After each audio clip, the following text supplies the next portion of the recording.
বাঙালি খানায় সবাইকে স্বাগত জানাই।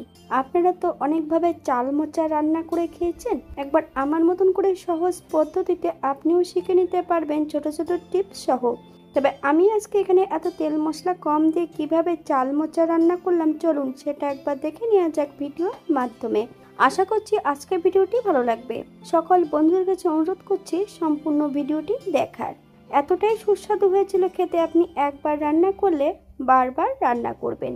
আজকে আমি এখানে চাল মোচা রান্না করব বরিশালের পদ্ধতিতে। যারা বরিশালের বন্ধু আছে তারা কিন্তু দেখলেই কিন্তু বুঝতে পারবেন যেটা কি রান্না হচ্ছে। আমি আগের থেকে বেশ কিছুটা মোচার ফুল নিয়ে নিয়েছি। এখানে কিন্তু রান্নার জন্য শুধু মোচার ফুলই প্রয়োজন আছে, মোচার কিন্তু বাকি অংশটা এখানে কোনো প্রয়োজন নেই। তো মোচার ফুলগুলোকে পরিষ্কার করে নেব। আপনারা একবার স্ক্রিনের দিকে ফলো করবেন। আপনারা আপনাদের সুবিধা অর্থে পরিষ্কার করে নিতে পারেন। আমি এখানে আমার মতন করে পরিষ্কার করে নিয়েছি।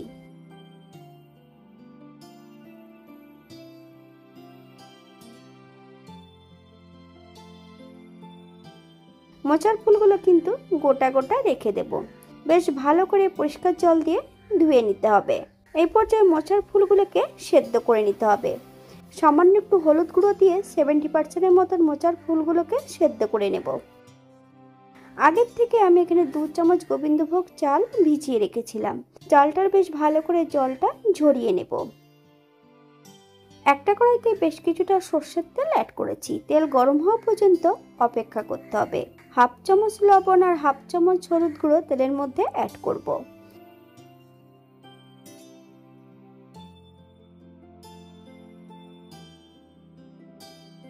কেটে রাখা সম্পূর্ণ আলুগুলো এই পর্যায়ে অ্যাড করব। আমি এখানে মিডিয়াম সাইজের ছোট একটা আলু ছোট ছোট টুকরো করে কেটে নিয়ে অ্যাড করেছি।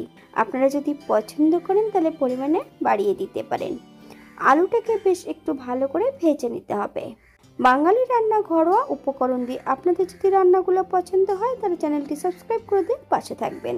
পাশে থাকা বেলটি বাজিয়ে দেবেন, নইলে নিত্য নতুন দাদা নোটিফিকেশন পাবেন না।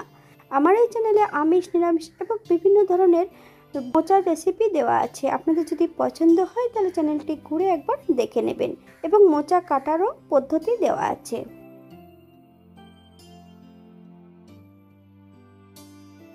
আলুগুলো আমি এই পর্যায়ে তেল থেকে তুলে নেব না, আলুগুলো একটা সাইডে সরিয়ে রেখে দেব। এই পর্যায়ে অ্যাড করব হাফ চামচ সাদা জিরে, দারচিনি, এলাচ, লং। 30 সেকেন্ডের মতন মশলাটা বেশ ভালো করে ভেজে নেব। এই পর্যায়ে করব বেশ কিছুটা নারকেল কোড়া। আপনারা যদি পছন্দ করেন তাহলে পরিমাণে বাড়িয়ে দিতে পারেন। সম্পূর্ণ গোবিন্দভোগ চালের জল ঝরিয়ে রেখেছি, সেটা আমি অ্যাড করে দেব। মিডিয়াম আঁচে বেশ কিছু সময় ভেজে নিতে হবে, অথবা যতক্ষণ সোনালী রং না হচ্ছে ততক্ষণ ভেজে নিতে হবে।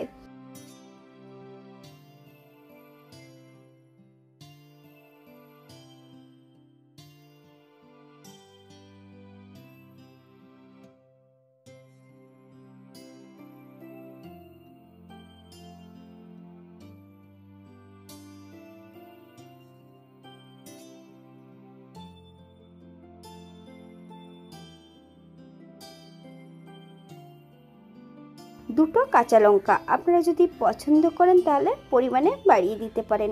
রান্নার শুরুতেই কিন্তু তেজপাতাটা অ্যাড করার ছিল, তা আমি রান্নার এই পর্যায়ে আমি একটা তেজপাতা অ্যাড করব।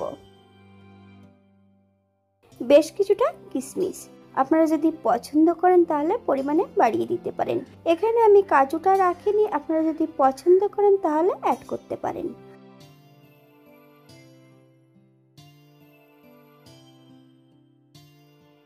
সেদ্ধ করা সম্পূর্ণ মোচার ফুলগুলো এই পর্যায়ে অ্যাড করে দেব। মিডিয়াম আছে 2 থেকে 3 মিনিটের মতন বেশ ভালো করে ভেজে নিতে হবে।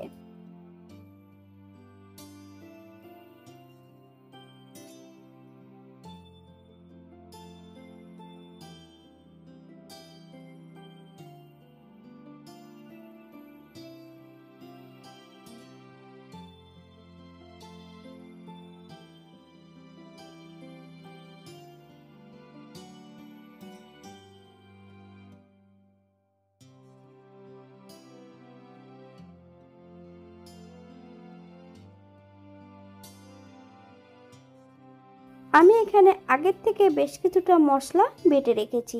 জিরে হাফ চামচ আর বেশ কিছুটা আদা মিহি করে বেটে রেখেছি।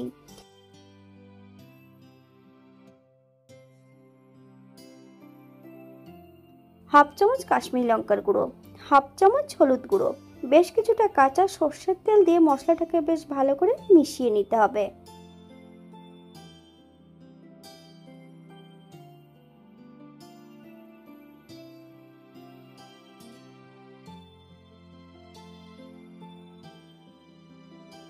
সম্পূর্ণ মশলাটা এ পর্যায়ে অ্যাড করে দেব কড়াইতে।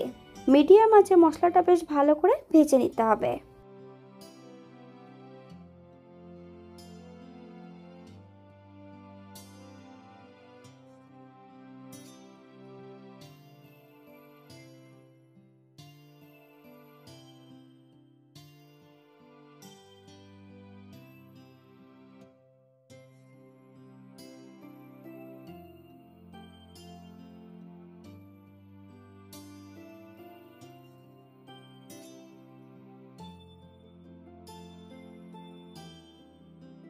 এই পর্যায়ে অ্যাড করব মশলা ধোয়া বাটি থেকে সামান্য একটু জল। আপনারা একবার স্ক্রিন থেকে ফলো করবেন।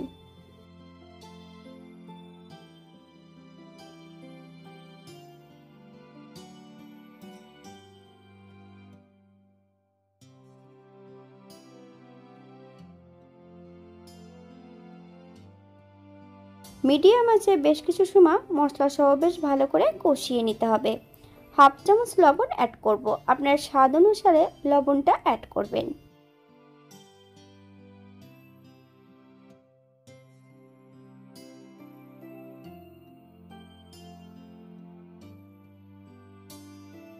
আমি এখানে হাফ বাটি দুধ অ্যাড করব।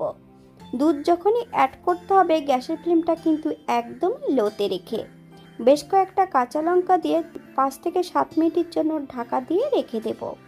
তবে আমি এখানে লিকুইড দুধটা অ্যাড করেছি, আপনারা এখানে গুঁড়ো দুধের মধ্যে জল দিয়ে গুলে নিয়ে সেটাও অ্যাড করতে পারেন।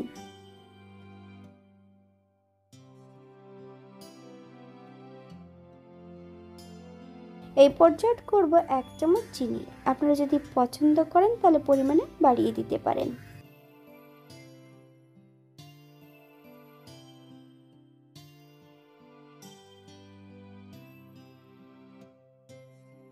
চিনি অ্যাড করার পর 2 থেকে 3 মিনিটের মতন মিডিয়াম আঁচে রান্না করে নিতে হবে।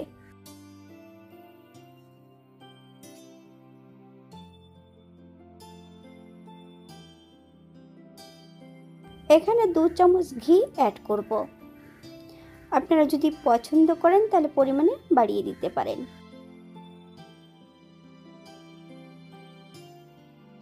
আপনারা যদি গরম মশলা গুঁড়ো যদি পছন্দ করেন তাহলে এই পর্যায়ে অ্যাড করতে পারেন। 5 মিনিটের জন্য স্ট্যান্ডিং টাইম দেব, তারপর সার্ভ করব।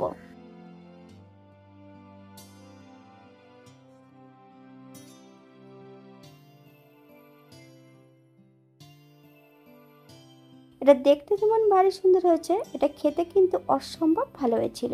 আপনারা যে কোনো একদিন নিরামিষের দিন এটা রান্না করতে পারেন। আমি এখানে যে উপকরণগুলো অ্যাড করেছি আপনারা কম বেশি করে নিতে পারেন। তবে এই রান্নাটির মূল উপকরণ হলো নারকেল, আতপ চাল আর দুধ। এই 3টে উপকরণ হলো মেন উপকরণ। এখানে আমি সম্পূর্ণ তেল দিয়ে রান্না করেছি, আপনারা এটা ঘি দিয়ে রান্না করতে পারেন, সেটা খেতেও কিন্তু অসম্ভব ভালো হবে। আজকের ভিডিওটি এই পর্যন্ত। সবাই সুস্থ থাকবেন, ভালো থাকবেন। অন্যদিন নতুন রেসিপি নিয়ে আপনাদের সামনে আবার আমি হাজির হব। নতুন ও পুরনো সকল বন্ধুদের অসংখ্য ধন্যবাদ ভিডিওটি দেখার জন্য। হাতে যদি সময় থাকে তাহলে একটা লাইক, কমেন্ট, শেয়ার করবেন।